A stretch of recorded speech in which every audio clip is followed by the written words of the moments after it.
ഇപ്പൊ കിഴക്ക് ദർശനമായിട്ടുള്ളൊരു വീട്, കിഴക്ക് പ്രധാന വാതിലുള്ള ഒരു വീടിനെ സംബന്ധിച്ചിടത്തോളം കഴിഞ്ഞ 2 വർഷങ്ങളായിട്ട് നിങ്ങൾക്ക് നിരന്തരമായിട്ട് ബുദ്ധിമുട്ടുകളും പരാജയങ്ങളും പ്രശ്നങ്ങളുമാണ് ജീവിതത്തിലേക്ക് വന്നിട്ടുള്ളത്. എന്താ കാരണം എന്ന് വെച്ച് കഴിഞ്ഞാൽ, ഫെങ്ഷുയി പ്രകാരം കഴിഞ്ഞ വർഷം 2023 നിങ്ങളുടെ വീടിന്റെ പ്രധാന വാതിലിൽ നിന്ന നക്ഷത്രം എന്ന് പറയുന്നത് 2 ആയിരുന്നു. 2 എന്ന് പറയുന്നത്, ഞാൻ ഈ പറയുന്ന കിഴക്ക് ദർശനക്കാരും കിഴക്ക് പ്രധാന വാതിലുമുള്ളവർക്കാണെങ്കിൽ പറയുന്ന കാര്യം വളരെ വ്യക്തമായിട്ട് അവർക്ക് ബോധ്യപ്പെട്ടിട്ടുണ്ടാകും. അവിടെ 2 എന്ന് പറയുന്നൊരു നക്ഷത്രം വന്നു. 2 നിങ്ങൾക്ക് ആരോഗ്യ പ്രശ്നങ്ങൾ ഉണ്ടാക്കിയിട്ടുള്ള വർഷമായിരുന്നു 2023. അപ്പോൾ അതിന്റെ മുന്നിലത്തെ വർഷം 2022 എടുക്കുകയാണെന്നുണ്ടെങ്കിൽ അവിടെ നിന്നിരുന്ന നക്ഷത്രം എന്ന് പറയുന്നത് 3 ആയിരുന്നു. 3 എന്ന് പറയുമ്പോൾ വീട്ടിൽ ഒത്തിരി കലഹങ്ങളും കേസും വഴക്കും ഒക്കെ ഉണ്ടാവാനുള്ള സാധ്യത ഉള്ളൊരു നക്ഷത്രമായിരുന്നു ആ ഭാഗത്ത് നിന്നിരുന്നത്. അപ്പോൾ കഴിഞ്ഞ 2 വർഷങ്ങൾ വലിയ പ്രോസ്പെരിറ്റി ഒന്നും ഇല്ലായിരുന്നല്ലോ. അതിന്റെ മുന്നത്തെ വർഷം, അതായത് ആ സമയത്ത് ഒരു 5 വന്നിട്ടുണ്ടായിരുന്നു. 5 ടോട്ടൽ ലോസുമായിരുന്നു. അങ്ങനെ കുറച്ച് പ്രശ്നങ്ങളുള്ള വർഷത്തിലൂടെയാണ് കിഴക്ക് വശത്തുള്ളവർ കടന്നുപോയത്.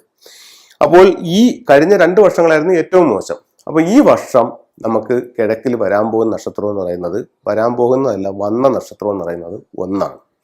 1 എന്ന് പറയുന്നത് തൊഴിൽപരമായിട്ട് ഒരുപാട് നേട്ടങ്ങളുള്ള ഒരു നക്ഷത്രമാണ്. ഏതാണ് ഈ 1? അപ്പോൾ 1ന്റെ സൗഭാഗ്യം നമുക്ക് വർദ്ധിപ്പിക്കാനായിട്ടും 1ന്റെ സൗഭാഗ്യത്തെ കൂട്ടാനായിട്ടും നമുക്ക് എന്താ ചെയ്യേണ്ടതെന്ന് ഉള്ളത് നമ്മളൊന്ന് മനസ്സിലാക്കി ആ ഭാഗം ഒന്ന് ആക്ടിവേറ്റ് ചെയ്യുകയാണെങ്കിൽ വളരെ നല്ലതായിരിക്കും. അവിടെ ചെയ്യാവുന്ന 2-3 കാര്യങ്ങൾ. ഒന്ന്, കിഴക്ക് ഭാഗം. കിഴക്ക് ഭാഗത്തെ എലമെന്റ് എന്ന് പറയുന്നത്, നമ്മൾ ബേസിക് ഫംഗ്ഷനിൽ നോക്കുമ്പോൾ അവിടുത്തെ എലമെന്റ് വുഡ് എലമെന്റ് ആണ്. അപ്പോൾ വുഡ് എലമെന്റിനെ സപ്പോർട്ട് ചെയ്യുന്ന എലമെന്റ് എന്ന് പറയുന്നത് വാട്ടർ എലമെന്റ് ആണ്. അപ്പോഴത്തേക്കെന്ന് പറഞ്ഞാൽ ആ ഭാഗത്ത് നമ്മൾ വാട്ടർ ആക്ടിവേഷൻ ചെയ്യുകയാണെന്നുണ്ടെങ്കിൽ വുഡിന് നല്ലതാണ്. ഇതിപ്പോ നമ്മൾ പറഞ്ഞു വന്നത് അവിടെ വന്നിരിക്കുന്ന ആനുവൽ സ്റ്റാറിന്റെ കാര്യമാണ്. ആനുവൽ സ്റ്റാർ 1 ആണ് വന്നിരിക്കുന്നത്. അപ്പോൾ ഒരു വെടിക്ക് 2 പക്ഷി എന്ന് പറയുന്നത് പോലെ ഈ കിഴക്ക് ഭാഗം ഒന്ന് ആക്ടിവേറ്റ് ചെയ്യാനും അത് കഴിഞ്ഞിട്ട് അവിടുത്തെ ഒരു മൂവിങ് വാട്ടർ, പിന്നെ ഈ 1 ആക്ടിവേറ്റ് ചെയ്യാനുമായിട്ട് നമുക്ക് അവിടെ ഉപയോഗിക്കാവുന്ന ഒരു പ്രധാന ടൂൾ എന്ന് പറഞ്ഞത് ഒരു വാട്ടർ ഫൗണ്ടൻ ആ ഭാഗത്ത് വെക്കുക എന്നുള്ളതാണ്. അപ്പോൾ വാട്ടർ ഫൗണ്ടൻ വെക്കുകയാണെങ്കിൽ അത് അവിടെ ഇരുന്ന് മൂവ് ചെയ്യുമ്പോൾ നമുക്ക് 1 സ്വാഭാവികമായും ആക്ടിവേറ്റ് ആവുകയും തൊഴിൽപരമായിട്ട് ഒത്തിരി നേട്ടങ്ങൾ നമ്മുടെ ജീവിതത്തിലേക്ക് കൊണ്ടുവരാനായിട്ട് സാധിക്കുകയും ചെയ്യും. മാത്രവുമല്ല, തുടർന്നുള്ള 2 വർഷങ്ങളിലും നമുക്ക് ഈ ഫൗണ്ടൻ അവിടെ തന്നെ ഉപയോഗിക്കാവുന്നതുമാണ്. അത് നമുക്ക് സാമ്പത്തിക അഭിവൃദ്ധിയും കൊണ്ടുതരും. അപ്പോൾ ഈ വർഷം നമ്മൾ എന്താ ചെയ്യേണ്ടത്? കിഴക്ക് ഭാഗത്ത് ഒരു വാട്ടർ ഫൗണ്ടൻ വെക്കാം. അതിനപ്പുറത്ത് വെക്കാവുന്ന മറ്റൊരു കാര്യം എന്ന് പറയുന്നത് ഡ്രാഗൺ ടോർട്ടോയിസ്, അതായത് ഇത്തരത്തിൽ ഉള്ള ഒരു ഡ്രാഗൺ ടോർട്ടോയിസിന്റെ സ്റ്റാച്ചു നമുക്ക് കിഴക്ക് ഭാഗത്ത് വെക്കാം. അതിനോടൊപ്പം തന്നെ ഒരു റൂയിയുടെ സിമ്പലും വെക്കുന്നതും തൊഴിൽപരമായിട്ട് അഭിവൃദ്ധി ഉണ്ടാവാനായിട്ട് ഏറ്റവും നല്ല ഒരു ടൂളായി ഫംഗ്ഷനിൽ കണക്കാക്കുന്നുണ്ട്. അപ്പം നമ്മൾ ശ്രദ്ധിക്കേണ്ട ഒരു പ്രധാന കാരണം, കഴിഞ്ഞ 2 വർഷങ്ങളായിട്ട് നമുക്ക് മോശം അനുഭവങ്ങളായിരുന്നു. ഇനിയുള്ള 3 വർഷങ്ങൾ നമുക്ക് വളരെ ഗുണകരമായിട്ടുള്ള വർഷങ്ങളാണ്. അപ്പോൾ ഈ 3 വർഷങ്ങളിലേക്കും വേണ്ടിയിട്ട് നമുക്ക് ചെയ്യാവുന്ന ഒരു ഒറ്റ ടൂൾ എന്ന് പറയുന്നത് ഒരു ഫൗണ്ടൻ വെക്കുക.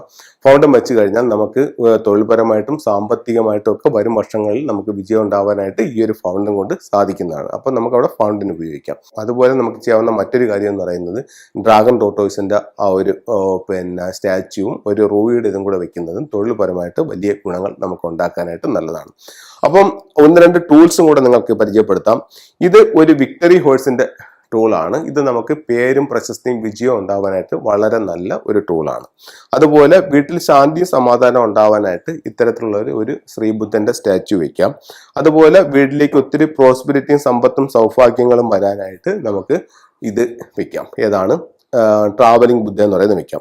അതുപോലെ 1ന്റെ സൗഭാഗ്യം, അതായത് 1 എന്ന് പറയുന്ന സ്റ്റാറിനെ കൂടുതൽ ആക്ടിവേറ്റ് ചെയ്യാനായിട്ട് നമുക്ക് ഡ്രാഗൺ ടോർട്ടോയിസിന്റെ ഹെഡും അതിന്റെ ടോർട്ടോയുടെ മുകളിൽ ലാഫിൻ ബുദ്ധ ഇരിക്കുന്ന ഒരു ടൂളും ഈ പറയുന്ന കിഴക്ക് ഭാഗത്ത് വെക്കുന്നത് തൊഴിൽപരമായിട്ട് വർധനയ്ക്ക് നല്ലതാണ്. അപ്പോൾ എല്ലാവർക്കും എല്ലാ ഐശ്വര്യങ്ങളും ഉണ്ടാവട്ടെ എന്ന് പ്രാർത്ഥിച്ചുകൊണ്ട് നിർത്തുന്നു. നന്ദി, നമസ്കാരം.